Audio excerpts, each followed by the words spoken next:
Okey, Assalamualaikum warahmatullahi wabarakatuh. Okey, kita teruskan lagi dengan chapter 5. Okey, topik 5. Food Standard and Legislation. Alright, so topik ini kita akan lebih membincangkan mengenai regulation dan act. Okey, akta dan juga peraturan. Okey, kita mulakan. Okay, the learning outcome, apa yang anda akan belajar pada chapter ni. Okay, so understand and discuss the food standard and legislation available in Malaysia. Okay, apakah peraturan yang wujud berkaitan dengan makanan di Malaysia. Alright, to understand the history and responsible agency. Okay, apakah badan-badan yang bertanggungjawab untuk memerhatikan ataupun memantau, okay, food safety system dalam Malaysia. Okay, dan last sekali, to understand the food law outside Malaysia, untuk kenal juga apakah jenis-jenis akta atau peraturan yang ada di luar negara. Okay, the topic outlines.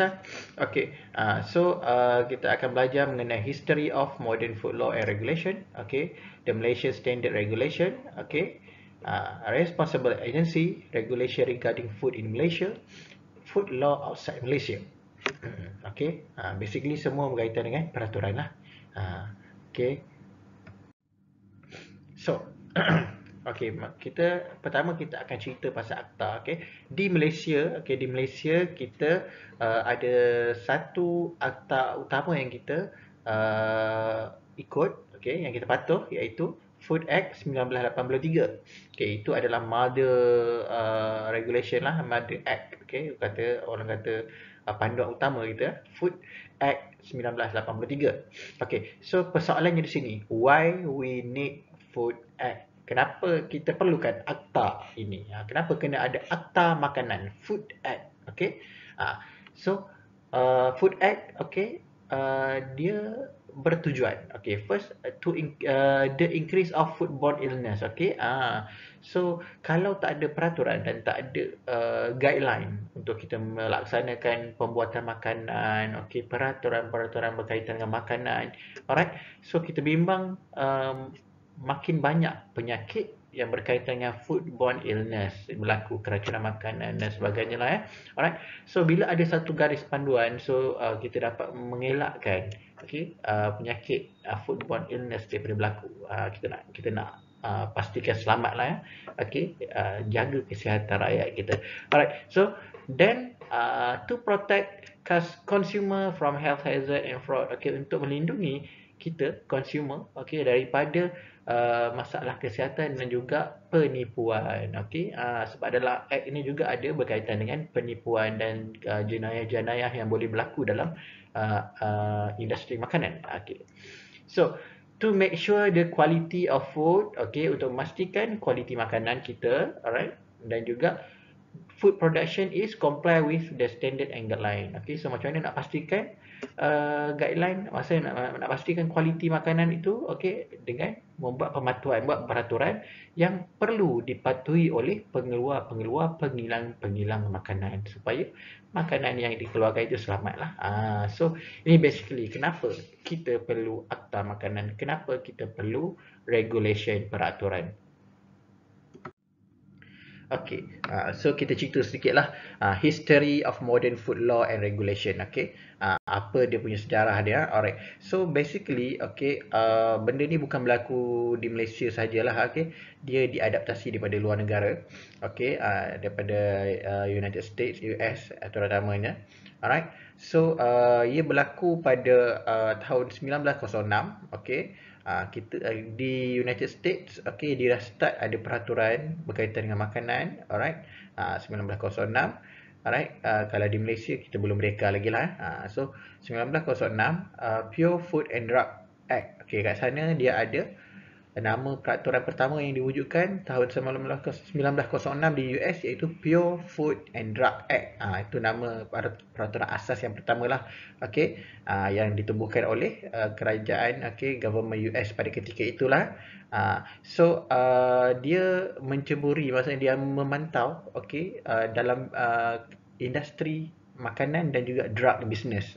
Drug business maksudnya berkaitan dengan ubat-ubatan, dadah dan sebagainya lah. So dia asalnya berkaitan dengan makanan dan juga ubat-ubatan dan juga dadah ini disekalikan dalam satu peraturan ataupun akta, alright, nama dia Pure Food and Drug Act, disekalikan. Okay. So, sebelum 1906, okay, iaitu sebelum peraturan Pure Food and Drug Act, okay, banyak makanan telah terlepas pandang, telah terlepas pandang dalam peraturan kerajaan sedia ada, which enacted during the colonial days and served mainly trade interest. So waktu itu sebelum 1906 tu dia dah perasan banyak yang terlepas pandang, ada makanan yang berbahaya dikeluarkan, alright, ada penipuan, ada fraud, okay, berlaku, alright, dan juga penggunaan dadah pada waktu ketika itu tidak dikawal. Okey, maksud peraturan sedia ada pada government pada waktu itu tidak cukup kuat. Jadi disebab itu pada 1906 ditubuhkan satu peraturan yang spesifik terhadap makanan dan dadah. Alright, so food was largely thought to be duty of consumer, not government. Okey, pada ketika itu, okey, kenapa terlepas pandang? Sebabnya pada waktu itu kerajaan, okey, management, administrator, okey, pemimpin pada waktu itu tidak menitik beratkan mengenai keselamatan makanan. Dia orang kata kualiti makanan, keselamatan makanan itu tanggungjawab pengguna, tanggungjawab kita yang orang yang beli, yang nak makan, ya, bukan tanggungjawab government ketika itu. Okey. So pada tahun 1906, dia orang dah overcome benda tu, dia orang dah ubah persepsi di mana dia rasa pemimpin perlu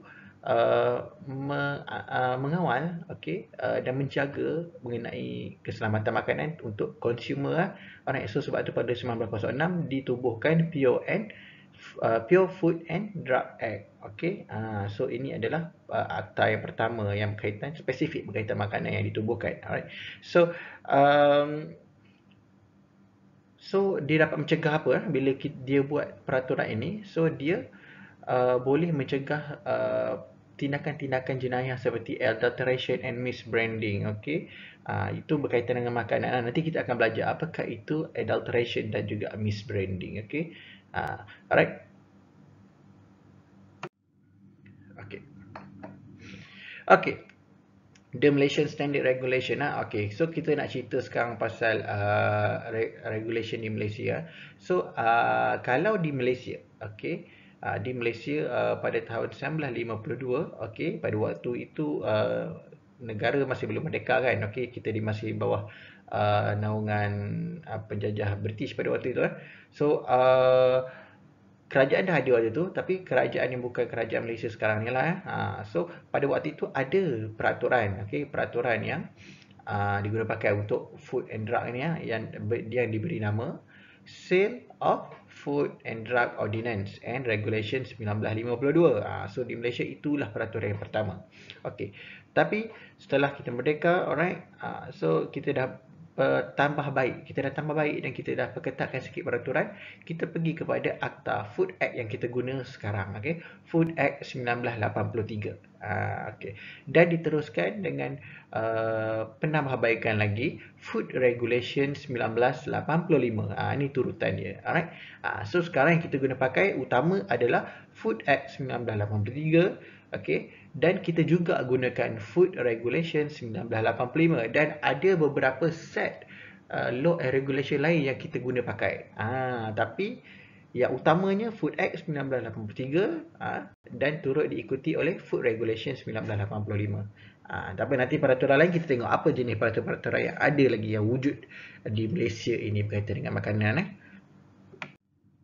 Okey. So apa benda Food Act 1983 ni?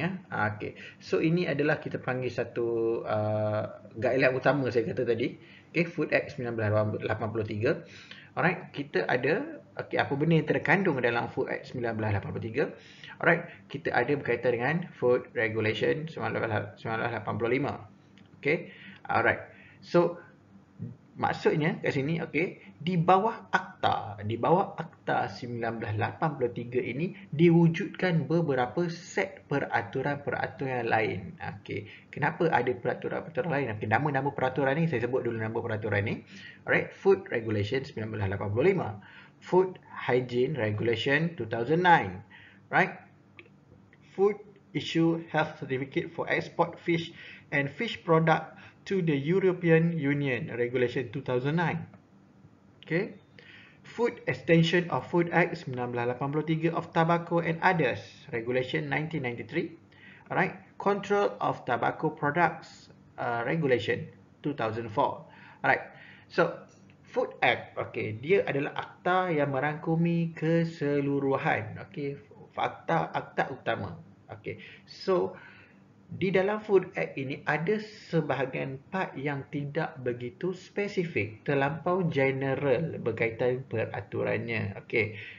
So, sebab itu diwujudkan daripada semasa ke semasa peraturan-peraturan yang baru, satu set peraturan yang baru untuk menerangkan lebih mendalam mengenai bahagian-bahagian tertentu yang kurang jelas dalam Food Act. Alright.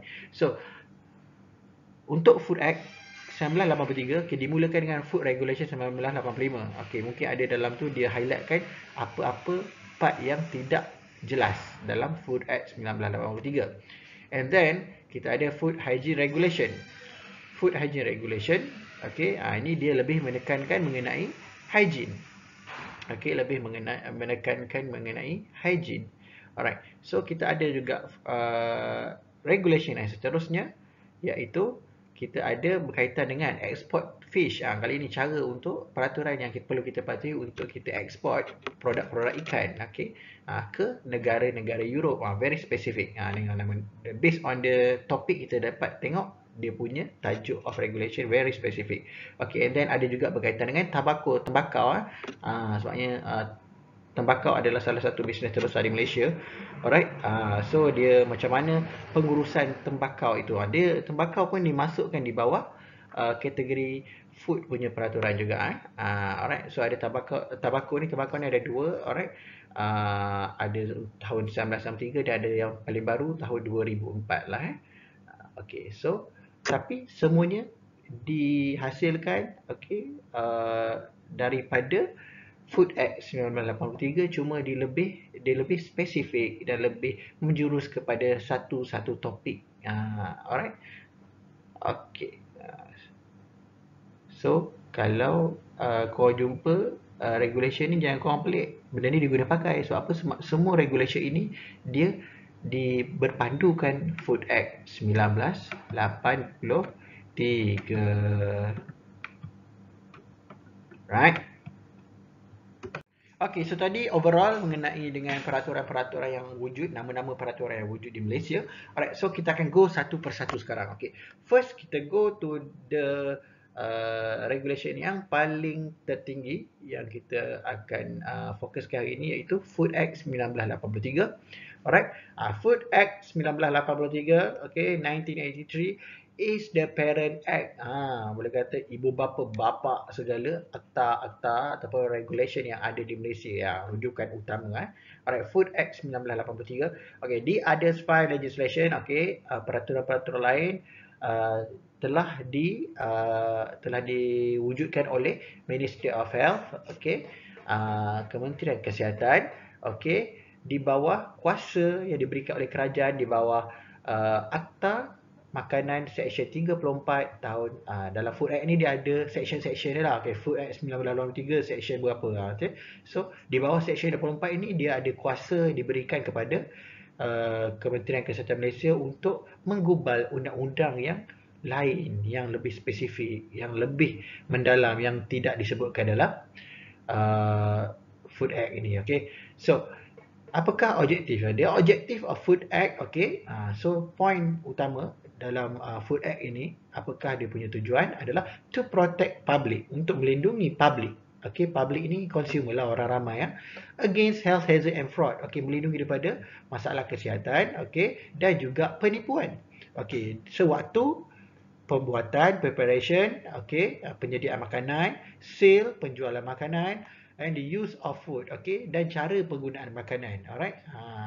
So and for method, accidental, parental and connected dairy, dan segala perkara yang berkaitan dengannya lah. Alright. So itu definition of Food Act, okay, to protect public against health hazard and fraud, okay, in preparation, sale and the use of products. Okay. Kalau soalan tanya, jawab ayat ini, anda akan dapat full mark. Alright. So the act has 36 section divided into 5 part. Okay. So akta makanan ini dia ada 36 section bahagian. Okay. 36 section. Okay, sorry, 36 section, dan 36 section ini dibahagikan kepada 5 bahagian utama. Alright.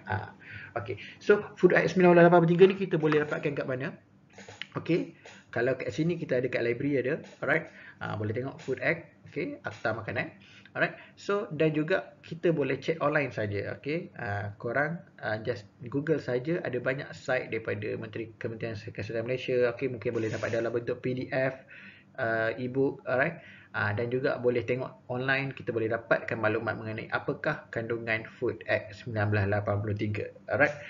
Boleh dapatkan di library ataupun di kedai-kedai buku pun ada jual sebenarnya. Tapi kalau nak beli, belilah. Kalau nak free, tengok online. Alright. Tak apa, nanti dalam kelas kita akan cuba tengok macam mana Food Act 1983 ni bentuknya. Alright. Ini contoh kulit buku lah. Kadang-kadang color macam-macam color adalah. Alright, Food Act 1983. Ini kalau kita beli buku lah. Kalau online kita tak dapat lah kulit buku. Kita dapat isi kandungannya saja. Right? Okay. So itu sedikit sebanyak mengenai Food Act. Sekarang kita nak cerita peraturan-peraturan yang diwujudkan oleh Kementerian Kesihatan di bawah Akta Makanan tadi ya. So, yang pertama kita tengok, kita ada Food Regulation 1985. Okay. So the Food Regulation has 3 provision divided into 10 parts. Okay, dalam dia ada 399, lebih banyak dan lebih detail daripada Food Act, iaitu ada 399 provision, section, dan dibahagikan kepada 10 bahagian. Alright. So Food Regulation 1985 dia menceritakan tentang apa dalam dia, apa benda yang ada dalam tu. Dalam Food Regulation 1985 ada diterangkan mengenai peraturan tentang cara pertama untuk mengambil sampel, cara nak ambil sampel makanan macam mana untuk kajian ataupun untuk untuk Kementerian Kesihatan ambil sampel, dan juga untuk dia jalankan ujian, tengok ada pencemaran, ada hazard dan sebagainya. So macam mana cara nak ambil sampel, alright, ada disebutkan dalam Food Regulation 1985. Macam mana labeling, macam mana labeling makanan.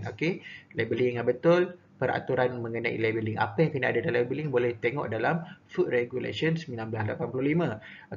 So lagi apa lagi dalam ni, dia menceritakan mengenai senarai food additive and nutrient supplement, senarai food additive, dan nutrient supplement. Alright. So dia ada sentuh juga mengenai food packaging. Apakah peraturan berkaitan dengan food packaging, ada dalam ni. So next, incidental constituent. Benda-benda yang dimasukkan secara tak sengaja masuk ke dalam produk makanan. Apakah benda dia? Alright, dalam dia disebutkan, disenaraikan bahan-bahan tersebut. Food standard labeling requirement. Apakah standard peraturan-peraturan yang digunakan pakai dalam industri makanan, badan-badan agensi yang berkaitan, ada disebutkan dalam Food Regulation 1985. Alright. Kita go through sedikit demi sedikit. Seterusnya kita ada regulation yang kedua, iaitu nama dia Food Extension of Food Act 1983. Dia ada extension sambungan daripada Food Act 1983, tapi memfokuskan kepada tobacco and others. Berkaitan dengan tembakau. Right? Memfokuskan kepada tembakau, produk tobacco. Alright. So dalam ini dia menceritakan macam mana advertisement, macam mana produk tembakau dibenarkan untuk diiklankan, apakah syarat-syaratnya. Alright. Cara produk tembakau dijual, macam mana larangan merokok, kawasan-kawasan mana, dan macam mana keadaan di mana larangan merokok dilaksanakan. Labeling, cara untuk labeling rokok, dan juga packaging rokok. Basically everything about rokok dan tembakau. So ini peraturan yang kedua, very specific to cigar and tobacco. Next, kita ada the Food Assurance Health Certificate for Export Fish. So ini adalah satu peraturan yang diwujudkan untuk industri pengeksportan ikan ke negara Europe, ke negara Eropah. So ditulis kat sini, any person who intend to export, siapa-siapa yang berniat nak export produk ikan, spesifik produk ikan ke negara Eropah, kena apply for healthcare certificate. Ni nama sijil kesihatan yang kena ambil lah. So in the writing competent authorities, okay, di bawah Kementerian Kesihatan Malaysia lah. Okay, dan juga mematuhi peraturan daripada negara Eropah. Alright. So dalam ini dia akan bagi tahu apakah peraturan-peraturan yang diperlukan oleh negara Eropah. Sebab kalau nak ekspor ke negara Eropah, dia ada spek ataupun syarat-syarat tertentu yang dipatuhi. So diwujudkan peraturan di dalam Malaysia ini, okay, berkaitan dengan spesifik pengeksportan ikan ke Eropah. So dalam ini ada guideline, ada panduan macam mana nak syarat-syarat untuk lepas produk ikan kita pergi ke Eropah. Alright. So ini yang ketiga. Alright. So next regulation yang seterusnya adalah food hygiene regulation. Okay. So food hygiene regulation ni terang nampak perkataan hygiene, nampak perkataan hygiene. So dia lebih memfokuskan kepada food hygiene lah, peraturan ini. Okay. So macam mana untuk control the hygiene and safety of the food. Dalam ni dia memfokuskan lebih kepada hygiene dan juga food safety, supaya dapat melindungi consumer. Alright. So macam mana cara dalam ni dia akan bagi tahu apakah peraturan untuk pendaftaran kedai, okay, bisnes. So macam mana untuk buat maintenance, apa syarat-syarat peraturan yang perlu dipatuhi untuk buat pembaik pulihan tempat makanan, alright, ada repairing dan sebagainya. Training, apa jenis-jenis training yang perlu ada, apakah jenis medical examination, cek kesihatan yang perlu ada, alright, health condition, okay. And then clothing and personal hygiene, dia akan bagi tahu apakah jenis-jenis pakaian dan juga PPE yang sesuai untuk digunakan ketika menyediakan makanan. Alright. So cara untuk handling, okay, untuk uruskan makanan, preparing, menyediakan dan juga packing, serving, storing dan juga menjual makanan, apa peraturan yang perlu dipatuhi. Alright. Carriage of food and offense, cara untuk kita transport makanan dan bawa makanan, alright, daripada satu tempat ke satu tempat, apa syarat-syarat dia untuk transport. Alright. So ini basically sebenarnya korang dah belajar. Base apa yang korang belajar itu sebenarnya dalam food DFE kita ni, alright, based on Food Hygiene Regulation dan Food Act 1983 sebenarnya. Apa yang kita belajar tu, kalau korang buka balik regulation ni, korang dapat samalah macam apa yang kita belajar dalam kelas sebelum ni. Memang sebab apa? Sebab memang apa yang kita belajar itu juga berpandukan Food Act ini juga. Alright. Dan juga Food Regulation yang lain lah. Okay. Okay, so masih lagi dalam Food Hygiene Regulation 2009.